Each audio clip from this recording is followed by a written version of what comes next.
In December 1941, German troops reached the outskirts of Moscow. They had been advancing relentlessly for more than 5 months, razing villages, executing civilians, and destroying everything in their path.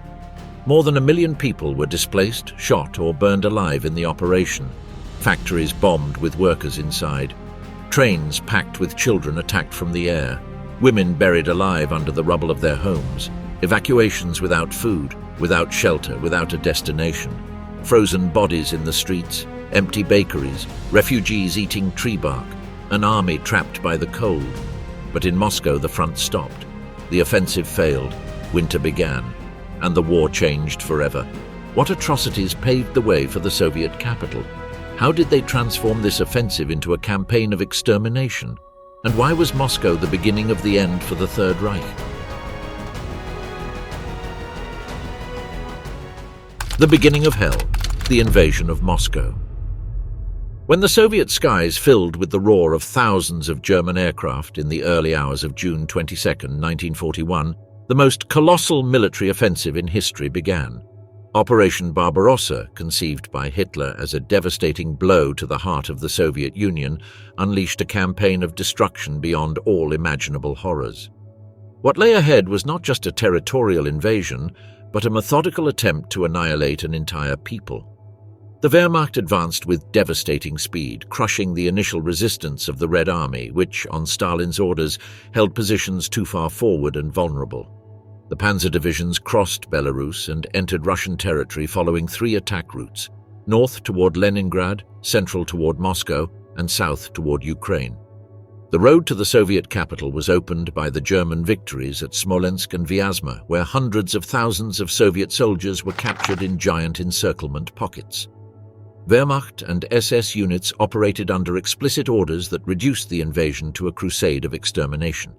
The German High Command had established guidelines such as the Kommissarbefehl, which ordered the immediate execution of Soviet political commissars, and the so-called Military Jurisdiction Decree, which allowed soldiers to execute any suspected civilian without trial. The war against the Soviet people would not distinguish between military and civilian personnel. All were considered legitimate targets. On July 21st, weeks before ground troops reached the suburbs of Moscow, the Soviet capital experienced its first massive aerial bombardment. More than 200 Luftwaffe bombers unleashed their deadly cargo on factories, railway stations, and residential areas. The Moscow sky lit up with the orange glow of fires as air raid sirens wailed into the night. Thousands of civilians ran for makeshift shelters or subway stations, many failing to make it in time. Among the most devastating impacts of that first attack was the destruction of the central food warehouse, which housed approximately 1/3 of Moscow's grain reserves. That night's bombing left 1,500 dead and tens of thousands homeless. Soon the cityscape began to transform. Parks became refugee camps, street corners became sentry posts, and every major building was surrounded by sandbags and anti-aircraft emplacements. The German strategy in its advance toward Moscow included the systematic destruction of any infrastructure that could sustain Soviet resistance. Arms factories were priority targets. Aircraft Plant No. 22, one of the city's main industrial complexes, suffered consecutive bombings that caused entire warehouses to collapse, with workers still inside. Mainly women and adolescents, recruited to replace men sent to the front, died buried among rubble and burning machinery. As the Germans approached Moscow, more than 2 million residents were evacuated eastward in chaotic conditions. Overcrowded trains departed under heavy bombardment, families were separated in the process, and many died during the journey from exposure, hunger, or constant air raids. Soviet authorities ordered the transfer of Lenin's embalmed body, gold reserves, and government documents to cities in the Ural Mountains to protect state symbols and resources. For those unable to evacuate, life in Moscow became a constant struggle. Authorities cut off power supplies in large areas to make it harder for German bombers to target them, leaving entire neighborhoods in the dark as temperatures began to drop with the arrival of autumn. Bakeries became nerve centers where endless lines formed. Some people waited up to 6 hours for a reduced ration of bread that would barely feed a family for a day. By early November 1941, Moscow lay partially in ruins. Its population had been decimated or displaced, and German advance units could already see the Kremlin domes through their binoculars. However, something unexpected began to manifest, the first signs of the harshest winter Russia had experienced in decades. With it would also come the beginning of German exhaustion and the first crack in the seemingly invincible Nazi war machine. Villages wiped off the map, the exterminating advance. Panzer divisions advanced toward Moscow in the summer and autumn of 1941. A silent campaign of extermination was unfolding in parallel in the rural heartland of the Soviet Union. German military strategy was not limited to defeating the Red Army on the battlefield. It extended to a deliberate policy of terror and destruction against the civilian population. The scorched earth tactic, traditionally employed defensively, was implemented by the Germans as an offensive weapon with a clear purpose: the systematic annihilation of entire communities. In the agricultural regions of Smolensk, Bryansk, Kaluga and Rzhav, cultivated fields became prime targets. Advanced German units systematically raised ripe crops, dousing them with fuel and setting them alight as helpless peasants watched. Black smoke from the scorched fields billowed up in columns visible for miles, creating an apocalyptic landscape that stretched across western Russia. This destruction was not an act of vandalism, but a calculated strategy to eliminate any food source that could sustain both the Red Army and the civilian population. Agricultural machinery suffered the same fate. Tractors were destroyed, plows rendered useless, and draft animals were shot in the head. In regions such as Yelnya and Vyazma, German officers forced the peasants themselves to burn their granaries and seed reserves under threat of immediate execution. This practice had a double impact: immediate material destruction and the elimination of any possibility of future recovery by destroying the means of agricultural production. The destruction of entire villages followed systematic patterns that evidenced a coordinated policy. According to post-war reports, more than 600 villages were completely razed to the ground in Belarus, Russia and Ukraine. The case of Katyn in Belarus exemplifies this organized brutality. On March 22, 1943, soldiers of the 118th Schutzmannschaft Battalion locked 149 inhabitants, including 75 children, in a barn and set it on fire. As the structures burned, machine gunners positioned nearby shot anyone who tried to escape. Only 7 people survived.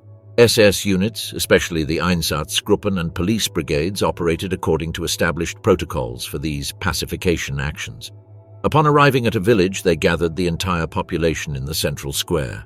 Men and women were separated. The men were generally shot or hanged in public, while the women suffered systematic rape before being burned alive in sealed buildings doused with kerosene. Children were frequently thrown into wells or buried alive to save ammunition. Reinhardt's orders, Heydrich, explicitly stated that the extermination of entire villages, including all inhabitants, constitutes a legitimate tool of pacification. This logic of terror dictated that if an ambush occurred in one area, all villages within several kilometers were to be punished, without investigation or distinction. During the first 6 months of the Eastern Campaign, more than 5,000 villages were totally or partially destroyed. In many cases, the death toll exceeded 80% of the total population. Lists compiled by the People's Commissariat for Defense in 1943 documented more than 1 million civilians killed in rural areas alone, not including large cities or prisoner-of-war camps. The few survivors of these massacres faced a hardly more merciful fate. In numerous cases, soldiers deliberately left some orphaned children alive, not out of compassion but as a form of further punishment, knowing they would slowly die of starvation. These children wandered through desolate fields, feeding on roots, tree bark, or carrion. Many were found weeks later by Soviet units already in a terminal state of malnutrition or suffering from severe frostbite. Other survivors were deported by German troops and sent to labor camps in Poland or Germany. There they died in conditions of slavery, building fortifications or working in arms factories under regimes of hunger and exhaustion. Children from these villages, especially those with traits the Nazis considered Aryan, were separated for forced Germanization programs where their cultural identity was erased and they were assigned to German families. The Nazi propaganda machine justified these actions by portraying Soviet villages as nests of Bolshevism or hotbeds of partisan resistance. German soldiers received instructional pamphlets warning them that any Russian civilian, even children or the elderly, could be a hidden enemy. This systematic dehumanization facilitated the execution of criminal orders, allowing ordinary men to become the executioners of entire villages. In some regions, such as Smolensk, Bryansk, and northern Ukraine, rural population density decreased by more than 70%, creating vast expanses of depopulated land that would take decades to recover. Even in cases where physical structures were rebuilt after the war, the social and cultural fabric of these villages was irreparably damaged. Frozen alive, the winter that destroyed an army. In November 1941, as German troops could already see the Kremlin domes from the outskirts of Moscow, nature unleashed its own counterattack, the most relentless Russian winter in decades. With temperatures plummeting to -40 degrees Celsius, a white pall covered both invaders and defenders, transforming the battle into a desperate struggle against an invisible but omnipresent enemy, extreme cold. This weather phenomenon was not merely a backdrop for the conflict, but a crucial factor that redefined the course of the war and exponentially multiplied human suffering. The Wehrmacht, designed for blitzkrieg and confident of a quick victory before the arrival of winter, was completely unprepared for a prolonged winter campaign. The German soldiers, who had marched to Russia in summer and autumn uniforms, lacked basic equipment for sub-zero temperatures. Standard boots, suited to the Central European climate, proved lethal on the Russian steppes. The leather hardened to brittleness, while the thin soles allowed the cold to penetrate to the bones, causing massive frostbite. The German war machine, technologically advanced but ill-suited to extreme cold, began to systematically fail. Lubricants in the panzer tanks solidified, impeding the movement of turrets and firing systems. The vehicle's engines wouldn't start in the morning, rendering them useless for critical hours. Batteries lost effectiveness, fuel froze in the supply lines, and guns jammed when metal mechanisms contracted in the cold. Even the most basic activities became dangerous. Touching metal without gloves caused the skin to stick instantly, causing painful wounds when they fell off. Medical reports from the Oberkommando des Heeres documented a phenomenon unknown to German military doctors: massive cases of Kälteschäden, cold injury, overwhelming field hospitals. Between November 1941 and February 1942, more than 100,000 German soldiers were evacuated with severe frostbite. Amputations became routine, while gangrene and necrosis affected limbs, ears, noses, and genitals exposed to the cold. Medical units, with no prior experience with these pathologies, improvised treatments that were often ineffective. The health situation on both sides deteriorated rapidly. Dysentery, typhus, and pneumonia spread at an alarming rate in the overcrowded conditions and poor hygiene. In areas such as Klin and Kaluga, corpses could not be buried due to the hardness of the frozen ground, accumulating between the trenches. Decomposition, slowed by the cold but not completely halted, created an unhealthy environment that favored the transmission of disease. Hunger exacerbated the effects of the cold. German supply lines, stretching more than 1,000 kilometers from their bases in Poland, were constantly interrupted by partisan attacks and adverse weather conditions. Soldiers received increasingly reduced and irregular rations. Desperation led to documented cases of German troops consuming boiled leather from belts and saddles, moss scraped from trees, or dead animals found along the way. A piece of frozen bread could trigger deadly fights between soldiers in the same unit. On the Soviet side, the food situation was equally critical. Daily rations for the defenders of Moscow were progressively reduced to survival minimums, less than 300 grams of black bread per day, often mixed with cellulose and other substitutes to increase its volume. The soup distributed to frontline units consisted primarily of hot water with traces of barley or rotten potatoes. Extreme hunger led to desperate situations, with soldiers on both sides scavenging food from the pockets of frozen corpses. For the civilian population trapped between the front lines, winter represented a climatic genocide. In Moscow and the cities of the Soviet West, thousands of families subsisted without heat, without running water, pipes had burst from freezing, and with intermittent or non-existent electricity. The homes, many of them damaged by bombing, offered no effective protection against extreme temperatures. Families slept fully clothed, often with several people sharing a single blanket to generate body heat. In villages partially destroyed by the fighting, conditions were even more precarious. Entire families huddled in cellars or makeshift shelters, burning any available combustible material, furniture, books, clothing, even the wooden structures of the homes themselves. This desperate search for fuel entailed deadly risks. Going out to collect firewood meant exposing themselves to gunfire from German patrols, who considered any movement to be potentially hostile. Extreme cold interacted lethally with malnutrition, multiplying their effects. Bodies weakened by hunger lost their ability to generate heat, entering a vicious cycle where the cold increased caloric needs while decreasing the ability to obtain food. Children and the elderly, with limited body reserves, were the first victims of this deadly combination. In many families, adults forgot their own food to prolong the survival of the youngest, accelerating their own deterioration. Winter illnesses were aggravated by the almost complete lack of medical care. Without access to antibiotics or basic sanitary conditions, relatively minor infections became fatal. Frostbite wounds, when left untreated, quickly developed into gas gangrene. Respiratory illnesses, from bronchitis to pneumonia, spread easily in crowded, poorly ventilated spaces. Dysentery, caused by the consumption of contaminated water or rotten food, caused severe dehydration that, when combined with the cold, was often fatal. The winter of 1941 to 1942 paradoxically became a symbol of Soviet resilience. While German troops succumbed to cold, hunger, and disease, the Red Army, equally affected but sustained by the determination to defend its homeland, managed to reorganize for a counteroffensive that would decisively alter the course of the war. This shift in the balance of forces coincided with an upsurge in violence against civilians in the occupied territories, where German forces intensified their campaign of terror. Land of Pits, the horror at the gates of Moscow. As German forces approached Moscow in the fall of 1941, the criminal dimension of the conflict reached unprecedented levels. Beyond conventional military operations, the occupied territories became the scene of systematic atrocities. Mass shootings, public hangings, the burning of entire villages, and the summary execution of prisoners of war.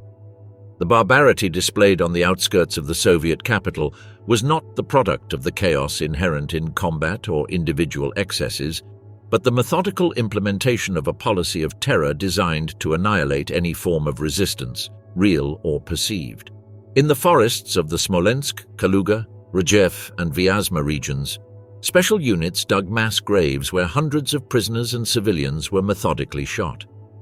These crimes were perpetrated primarily by the Einsatzgruppen, mobile execution squads under the command of the SS, but with frequent participation and logistical support from regular Wehrmacht units. A document captured by the Red Army in January 1942 from Einsatzgruppe B recorded with bureaucratic precision the execution of 872 people on the outskirts of Vyazma. Among the victims were 135 alleged political commissars, 287 women accused of partisan activities, and 94 children who had allegedly attempted to escape during the operation. The document even detailed the ammunition and time expenditures involved.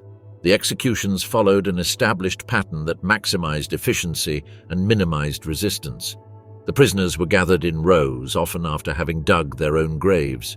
They were stripped of coats and valuables, including wedding rings and gold-filled dentures. They were then led to the edge of the pit in small groups, where they were shot in the back of the head with 7.65 mm caliber pistols, selected for their lower recoil to allow greater precision in prolonged executions.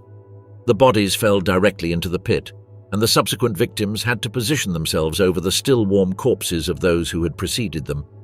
Entire villages became targets of collective punishment whenever partisan units attacked German convoys or patrols. This practice was not simply intended to avenge casualties, but to sow systematic terror in the surrounding communities. The village of Novye Kropki, 70 kilometers from Moscow, exemplifies this pattern. On October 28, 1941, after an ambush that claimed the lives of 5 German soldiers, an infantry battalion surrounded the town at dawn, blocking all escape routes. Its 114 inhabitants were gathered in the central square. The men were immediately shot, while women and children were locked in the communal granary, which was doused with gasoline and set on fire. Of the entire population, Only a 15-year-old girl survived, managing to hide under corpses in the initial confusion. Executions did not always take place in secluded locations.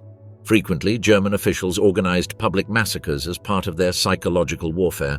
Civilians were forcibly rounded up and forced to witness hangings and shootings, usually of elderly people accused of aiding wounded Soviet soldiers or young people suspected of partisan activities. These macabre spectacles utilized deliberate theatrical elements, banners with threatening messages, military music played over loudspeakers, and translated harangues explaining the victims' alleged crimes. In the village of Gzhatsk on November 2, 1941, units of the 129th Regiment marched 22 men and women to the town center. They methodically hung them from power poles, pinning their clothing with signs warning, "This is the fate of traitors." A military photographer documented the scene with a Leica camera, creating images that would be circulated among officers as evidence of appropriate treatment of resistance fighters. These same photographs would later be presented as evidence at the Nuremberg trials. The few survivors of these massacres left behind testimonies that illuminate dimensions of horror often absent from military reports. Many escaped by hiding in underground granaries, frozen ditches or forests, feeding on roots and bark for weeks while evading search patrols. Their accounts, meticulously compiled by the Soviet Extraordinary Committee for the Investigation of Fascist Crimes, constitute invaluable documents of the human experience in the face of organized barbarism. Anatoly Sazonov, then a 13-year-old boy, survived the shooting of his village in the Kaluga region when his mother covered him with her own body as the shooting took place. He lay motionless among corpses for 2 days while soldiers looted homes, until he finally managed to crawl across a frozen ravine. His testimony, recorded in 1944, describes not only the physical events but also the psychological transformation of witnessing the annihilation of his entire community. The fate of Soviet prisoners of war perhaps represents the darkest chapter of this systematic barbarism. Tens of thousands were executed without trial on the outskirts of Moscow. In the Vyazma area alone, more than 20,000 prisoners were shot or left to starve to death in makeshift open-air camps without water, food, or shelter from the sub-zero temperatures. German officers, following instructions from Goering and Keitel, classified prisoners into 2 basic categories: fit for work and disposable. The former were sent to Germany as slave labor, the latter were executed by the SS or handed over to auxiliary police units for disposal. Among the criteria determining this fatal classification were not only physical condition but also ethnic characteristics. Prisoners of Asian, Caucasian, or Jewish origin were systematically assigned to the disposable group regardless of their physical condition. These mass executions were only the first step in a much broader system of exploitation and extermination that the Reich would implement through a network of labor and concentration camps, where millions more would face an equally terrible but more prolonged fate. Slaves of the Reich, the empire of labor camps. While the battle for Moscow raged on the front lines, another equally atrocious dimension of the conflict was manifesting behind enemy lines. The Third Reich deployed an unprecedented system of repression in the occupied territories, embodied in an extensive network of forced labor camps where millions of Soviet prisoners of war, deported civilians, women and children were subjected to conditions of slavery, torture, and slow extermination. This repressive apparatus was not an accidental byproduct of the conflict, but a machine meticulously designed to exploit to the point of death populations considered racially inferior. The extermination figures are staggering in their magnitude. Of the 5.7 million Soviet soldiers captured during the war, more than 3.3 million perished in captivity, mainly during the first 8 months of the invasion. This 57% mortality rate contrasts dramatically with the 3.5% recorded among British and American prisoners, demonstrating that we are not dealing with mere logistical shortages, but rather a deliberate policy of annihilation. Death in captivity rarely resulted from outright execution, although these did occur. The preferred method was extermination by systematic exhaustion, extreme starvation, grueling forced labor, exposure to the elements and deliberate deprivation of basic needs. In the so-called transit camps, or Gulag, tens of thousands of prisoners were confined in open spaces enclosed by barbed wire, without permanent structures and forced to sleep directly on the ground. During the winter, prisoners desperately dug holes in the frozen ground as makeshift shelter, where they were crushed to death by landslides or suffocated by accumulated snow. The food in these camps was scientifically calculated to lead to death by gradual starvation. The average daily ration for a Soviet prisoner consisted of 200 grams of bread made from mill waste and sawdust, and a liter of watery soup with no real nutritional value. These rations provided approximately 700 calories per day, while forced labor and climatic conditions required a minimum of 2,000 for survival. The progressive weakening of the immune system reduced the prisoners' immune capacity, making them vulnerable to epidemics of typhus, dysentery, and tuberculosis that regularly ravaged the camps. A report recovered from Gulag 205 in Smolensk reveals the cold accounting of this extermination. Of the 24,000 prisoners gathered there in November 1941, only 7,000 survived the winter. The document meticulously details the official causes of death: 9,000 from natural causes, mainly starvation and disease, 5,500 killed during escape attempts, a category that frequently masked arbitrary executions, and 2,500 transferred for special treatment, an administrative euphemism for targeted killings. Survivors of these initial camps were sent to permanent facilities in Germany, Poland, Austria, or within the occupied territories themselves, where they would be exploited as slave labor until their deaths. These camps provided free laborers for the German arms industry, fortification construction, mining, and agriculture. The standard workday ranged from 14 to 16 hours, with no weekly rest, under extreme weather conditions and armed guards. The treatment was deliberately brutal. Any reduction in work pace was punished with public beatings using specialized instruments such as leather-covered steel cables or hardened rubber batons that maximized the pain without leaving obvious marks. Prisoners who collapsed 3 times during the day were shot in the back of the head as a deterrent to others.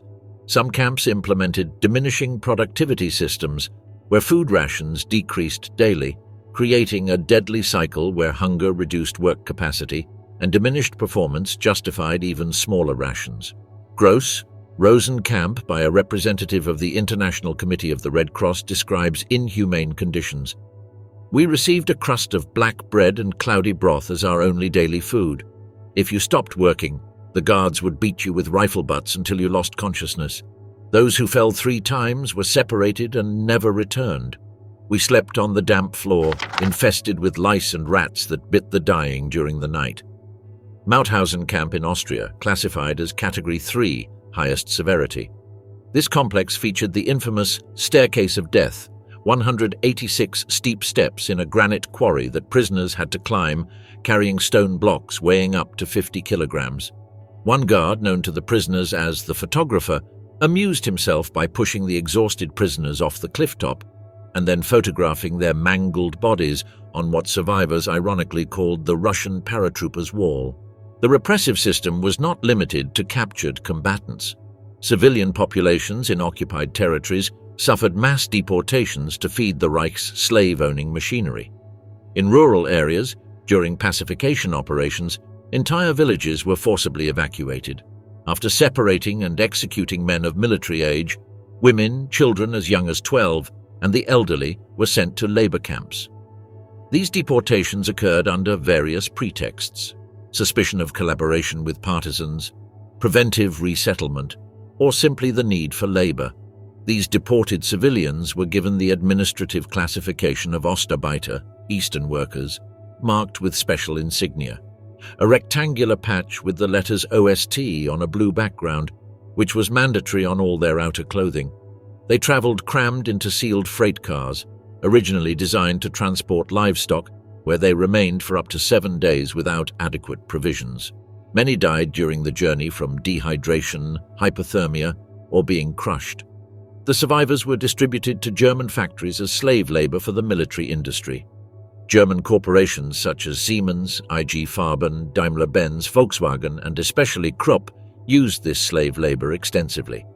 Krupp employed more than 25,000 Soviet forced laborers in 1942 alone, housing them in makeshift barracks next to its industrial plants. Living conditions were deliberately precarious. They slept in three-tiered bunks without mattresses, with food rations inferior to those provided to other European forced laborers, and were subjected to constant violence by foremen specially selected for their brutality. Deported women faced additional horrors. Internal documents from the camp administration describe routines of selection for special services, a euphemism that concealed systematic rape by guards or their delivery as prizes to SS units. Pregnancies resulting from these rapes generally ended in crude forced abortions or infanticide after birth. In some cases, infants were taken from their mothers for nurture experiments in special facilities where their potential for Germanization was assessed according to pseudo-scientific racial criteria. Not all prisoners were destined for long-term slave labor. In many camps, especially those directly run by the SS, such as Majdanek or Auschwitz III, Monowitz, large contingents of Soviets were systematically exterminated upon arrival. Selected through summary inspections, those deemed unfit for labor were taken directly to extermination facilities. In many cases, this selection was explicitly based on racial criteria. Prisoners with Asian or Caucasian features, or identified as Soviet Jews, were automatically destined for immediate elimination. Stalag 326 near Paderborn was the scene of the systematic execution of more than 65,000 Soviet prisoners. Methods varied according to available resources: shootings in pits dug by the victims themselves, gassing in improvised chambers using carbon monoxide from truck engines, or simply abandoning them in fenced-off areas without food or water until they died of starvation. Frequently, shots fired during mass executions were deliberately inaccurate to conserve ammunition, resulting in the burial of victims still alive. Corporate complicity was essential to the functioning of this repressive system. Major German companies not only accepted slave laborers, they frequently actively solicited them, negotiating with camp administrations to buy human contingents for specific projects. Executives were fully aware of the genocidal conditions. Internal IG Farben documents reveal that management knew the average life expectancy of a Soviet worker at its Monowitz facility was barely 4 months. Instead of improving conditions, the company simply requested regular replacements, treating human beings as disposable components in its productive machinery. Surgeons of hell, experiments in the name of the Reich. In the shadows of the Third Reich, as war ravaged Europe, German medicine succumbed to its deepest perversion. Under the banner of scientific research, prestigious doctors and academics transformed concentration camps into human laboratories, where thousands of Soviet prisoners, along with Jews, Roma, and other persecuted groups, were subjected to atrocious experiments. This aberration of medical ethics did not emerge spontaneously from the chaos of war, but represented the logical culmination of an ideology that classified certain human groups as available experimental material. The invariable justification was the advancement of scientific knowledge for the benefit of the Reich. Under this premise, camps such as Auschwitz, Dachau, Buchenwald, Ravensbrück, and Sachsenhausen were designated as partial experimental research centers where specific programs were carried out under completely unregulated conditions. Victims, especially Soviet prisoners, were selected through inspections that evaluated characteristics such as physical strength, age, or specific racial traits according to the requirements of each experiment. This experimentation was neither chaotic nor improvised. It followed written protocols with budget allocations, specialized equipment, and technical support personnel. The results were meticulously documented in reports circulated among Nazi scientific institutes and even presented at closed conferences for medical professionals sympathetic to the regime. This bureaucratic systematization demonstrates the institutional rather than accidental nature of these crimes. Among the most lethal areas of experimentation were tests with chemical and biological weapons. At Dachau, the unit that housed the most extensive program of this type, SS doctors subjected groups of Soviet prisoners to controlled exposure to agents such as phosgene, mustard gas, and cyanide compounds. The subjects were kept in sealed chambers where specific concentrations of these toxins were released while observers recorded the reactions through bulletproof windows. The stated purpose was to evaluate the effectiveness of protective equipment and determine human resistance thresholds. At Sachsenhausen and Buchenwald, Pathogens such as typhus, cholera, and tuberculosis were tested. The usual methodology was to deliberately infect prisoners through injections or food contamination, and then document disease progression without therapeutic intervention. In many cases, live autopsies were performed, exploratory surgical procedures without anesthesia on conscious patients to observe pathological changes in infected internal organs before death. Natzweiler Struthof camp in the Alsace region of France, a team led by Professor Otto Bickenbach experimented with phosgene gas on captured Russian civilians, including pregnant women. The stated goal was to develop an antidote for the Wehrmacht. Subjects were exposed to increasing concentrations until lethal levels were reached, while researchers meticulously recorded symptoms, survival times, and post-mortem findings. These experiments were documented in technical reports recovered by Allied troops in 1945, which later formed crucial evidence in post-war trials. Among the most infamous experiments were the hypothermia tests conducted at Dachau by Dr. Sigmund Rascher, a Luftwaffe medical officer. The program, formerly titled Cold Water Survival Experiments, was intended to develop effective methods for reviving German pilots shot down over the Baltic Sea or the English Channel. Soviet prisoners, selected for their supposed physical resilience, were immersed in tanks of ice-cold water, with temperatures ranging from -2 degrees Celsius to 3 degrees Celsius until they lost consciousness or died. Subjects were monitored with rectal thermometers and electrocardiograms as their body temperature progressively dropped. Many were deliberately left to die to establish lethal parameters. Others were used to test experimental resuscitation methods. These techniques included immersion in boiling water, application of heating blankets, or even animal rewarming, forcing female prisoners into intimate physical contact with hypothermic victims to evaluate the effectiveness of body heat as a method of recovery. A confidential report sent by Rascher to Reichsführer SS Heinrich Himmler detailed clinically, most subjects lose consciousness within 31 minutes at a body temperature of 29 degrees Celsius and die after approximately 80 minutes if the temperature drops below 26 degrees Celsius. Resuscitation is effective only if applied during the first 30 minutes after loss of consciousness. We recommend continuing the trials with a minimum of 100 additional subjects to establish statistically significant parameters. Sterilization programs were another particularly heinous form of this experimentation. At Auschwitz and Ravensbrück, Doctors Karl Klauberg and Horst Schumann developed mass sterilization techniques for Soviet and Jewish women, designed for eventual application to populations deemed racially undesirable in conquered territories. They employed two primary methods: intensive X-ray irradiation directed at eggs and testicles, or intrauterine injections of corrosive chemicals that permanently destroyed reproductive tissue. The consequences were devastating. Many women died from massive infections, uncontrollable hemorrhages, or uterine perforation. Survivors were left sterile, often with debilitating chronic pain and collateral damage to adjacent organs.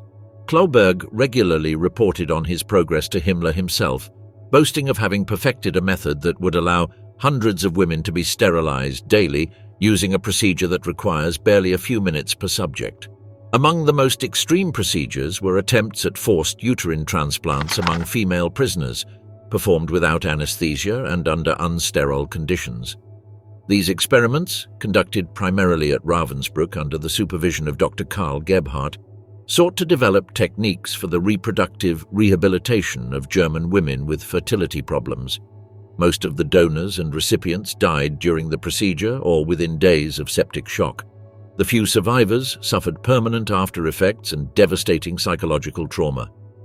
Buchenwald hosted an extensive poison and toxin testing program aimed at determining effective elimination methods that could be implemented discreetly in the context of military occupation. Prisoners received food or water contaminated with various substances: hemlock, arsenic, strychnine, or experimental compounds developed specifically for these programs. Researchers meticulously documented the duration of action, symptom progression, and levels of visible suffering, prioritizing toxins that were lethal but relatively painless to facilitate covert operations. In parallel, experiments involving extreme physical endurance were developed, such as severe dehydration tests, where prisoners were forced to walk for days under the blazing sun without access to liquids, or forced ingestion of seawater to study the effects of salinity on dehydrated organisms. In other variations, hypersaturated saline solutions were injected directly into the bloodstream to induce kidney failure and study the progression of organ damage through regular extractions of kidney tissue without anesthesia. Atmospheric pressure and altitude experiments conducted in the Dachau hypobaric chamber were particularly gruesome. Designed to simulate high-altitude flight conditions, this facility subjected prisoners to rapid decompressions, equivalent to altitudes of up to 20,000 meters. Subjects experienced everything from excruciating pain due to expanding body gases to massive embolisms, pulmonary hemorrhages, and ultimately, agonizing death. These experiments were intended to solve practical Luftwaffe problems related to emergency ejections in high-altitude bombers. Although the mortality rate in these experiments was staggering, some survivors managed to preserve their testimony for posterity. Maria Ivanovna, captured near Smolensk and sent to Ravensbrück, survived a chemical sterilization experiment. Her account, recorded by Soviet researchers in 1946, describes, "I was strapped to a metal table. A burning liquid burned me from the inside. I couldn't scream because I bit my tongue in pain. Afterward, I couldn't walk for weeks. The pain never completely went away, and with it, the possibility of having children." Leonid Voronov, a Red Army soldier captured at Vyazma and sent to Dachau, survived a hypothermia experiment. His testimony, presented at the Nuremberg medical trials, exposes the utter dehumanization of these practices. "I felt my body no longer belonged to me. Every cell was screaming. I urinated on myself uncontrollably. I vomited. I lost consciousness. I didn't know I was still alive until I opened my eyes in a pool of my own blood. The doctor was jotting something down in his notebook, irritated that I hadn't died according to his calculations." These accounts, along with thousands of medical documents recovered after the liberation of the camps, formed central evidence for the so-called doctor's trial, held in Nuremberg between December 1946 and August 1947. In this trial, 23 doctors and administrators were charged with crimes against humanity and war crimes for their participation in non-consensual and lethal experiments on human beings. The evidence was overwhelming. Detailed scientific reports, photographs of procedures, organs preserved in formaldehyde as interesting specimens, and testimony from both survivors and auxiliary staff who had witnessed these horrors. Of the 23 defendants, 7 were sentenced to death, including Karl Brandt, Hitler's personal physician and Reich Commissioner for Sanitation and Health, and Waldemar Brandt, Hitler's personal physician and Reich Commissioner for Sanitation and Health, Hoven, chief physician at Buchenwald. Others received prison sentences which, significantly, many did not fully serve due to later commutations. As a direct result of this trial, the Nuremberg Code was drafted, a pioneering document in the history of bioethics that established for the first time fundamental principles for experimentation on human beings: voluntary informed consent, absolute absence of coercion, minimization of unnecessary suffering, proportionality between risks and potential benefits, freedom of the subject to discontinue their participation, and a categorical prohibition of experiments that could result in death or permanent harm without direct therapeutic justification for the participant. The beginning of the end, the defeat that broke Hitler. The Battle of Moscow, fought between October 1941 and January 1942, marked the Wehrmacht's first major strategic failure in World War II.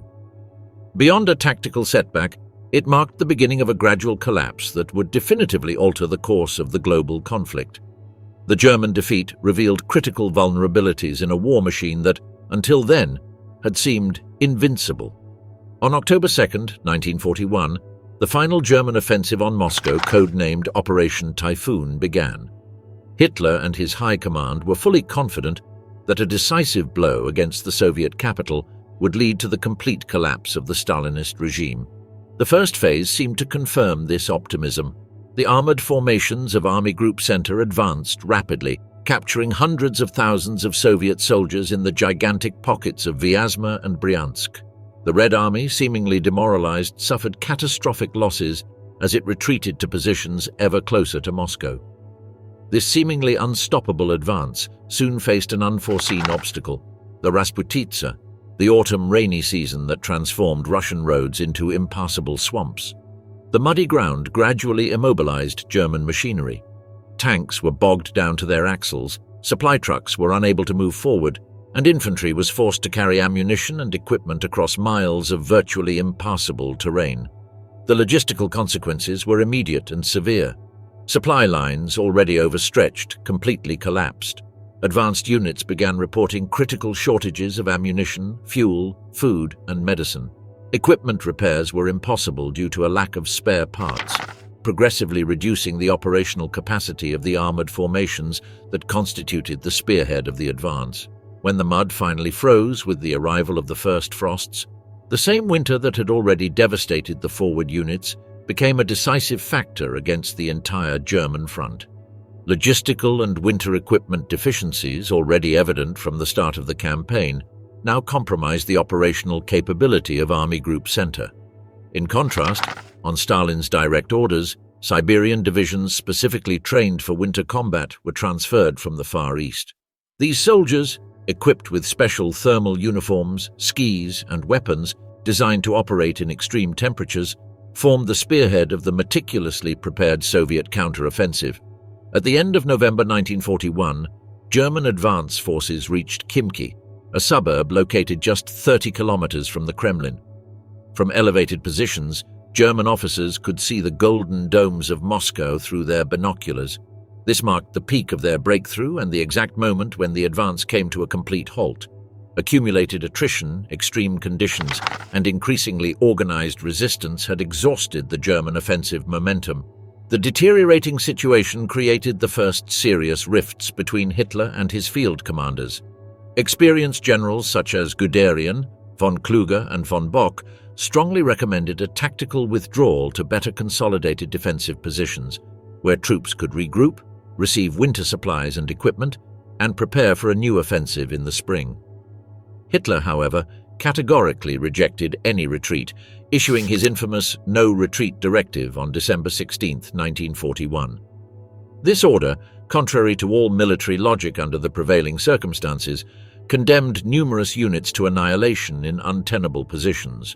Some commanders, assessing the hopeless situation, partially disobeyed these instructions and authorized limited withdrawals to save their men, risking their careers and potentially their lives by contravening direct orders from the Führer.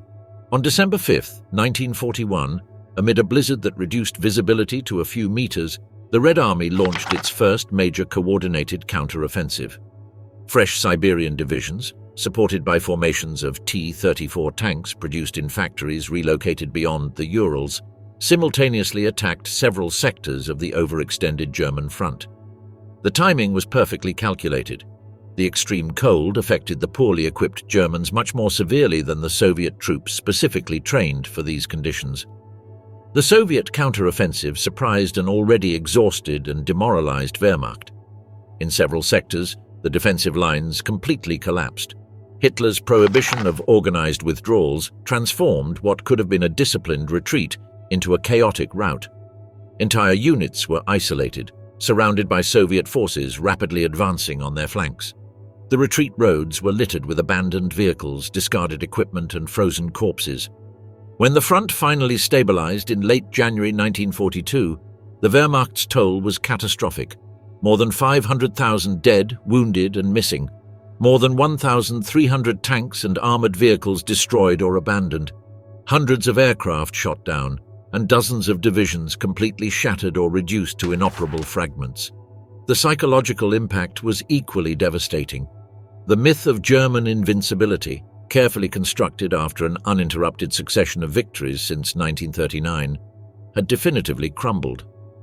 In Berlin, the first internal criticisms of Hitler's strategy began, although initially limited to restricted military circles. Field Marshal Fedor von Bock, commander of Army Group Center during the initial phase of the battle, was relieved of his command, initiating a progressive purge of generals who questioned the Führer's strategic decisions.